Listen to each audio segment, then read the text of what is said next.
पहलगाम आतंकी हमले की जांच में अब एक बड़ा कानूनी कदम उठाया गया है।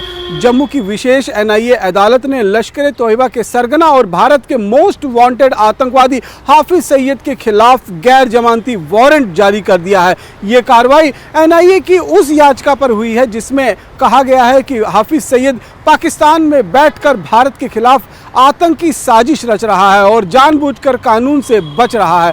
दरअसल 22 अप्रैल 2025 को जम्मू कश्मीर के पहलगाम में हुए आतंकी हमले में 26 निर्दोष लोगों की जान चली गई थी। इस हमले में पूरे देश को झकझोर दिया था। एनआईए की जांच में ये सामने आया है कि इस हमले की साजिश पाकिस्तान में रची गई थी और इसका मास्टरमाइंड हाफिज सईद था। जांच एजेंसियों ने हाल ही में अपनी एक पहले चार्जशीट में भी हाफिज सईद का नाम आरोपी के तौर पर शामिल किया है। उसके साथ लश्कर तोयबा और प्रॉक्सी संगठन द रेजिस्टेंट फ्रंट यानी टीआरएफ की भूमिका का भी विस्तार से जिक्र किया गया है। एनआईए ने अदालत को बताया है कि हाफिज सईद पाकिस्तान में मौजूद है और उसके भारत आकर अदालत में पेश होने की कोई संभावना नहीं है। ऐसे में उसके खिलाफ गैर जमानती वारंट जारी करना बेहद जरूरी था ताकि आगे की कानूनी प्रक्रिया को पूरी किया जा सके। अदालत ने एनआईए की दलीलों को सही मानते हुए वारंट जारी कर दिया है। अब इस फैसले के बाद जांच एजेंसियों के पास आगे की कार्रवाई का रास्ता पूरी तरह से खुल गया है।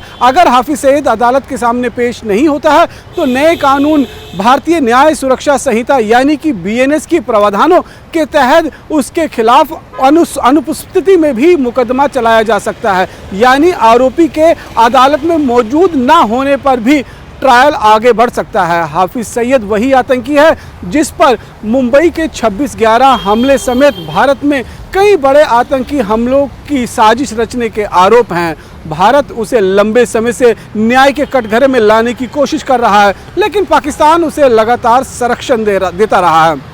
पहलगाम आतंकी हमले के बाद भारत ने आतंकवाद के खिलाफ अपना रुख और सख्त कर दिया है। एनआईए लगातार इस मामले में सबूत जुटा रही है और पाकिस्तान में बैठे आतंकी और उनके नेटवर्क को बेनकाब करने में पूरी तरीके से जुटी है। जम्मू की अदालत द्वारा जारी ये गैर जमानती वारंट उसी दिशा में एक महत्वपूर्ण कानूनी कदम माना जा रहा है। अब सबकी नज़र इस बात पर रहेगी कि एनआईए इस मामले में आगे और क्या कार्रवाई करती है और हाफिज सईद सहित अन्य आरोपियों पर जांच आखिरकार किस दिशा में आगे बढ़ती है।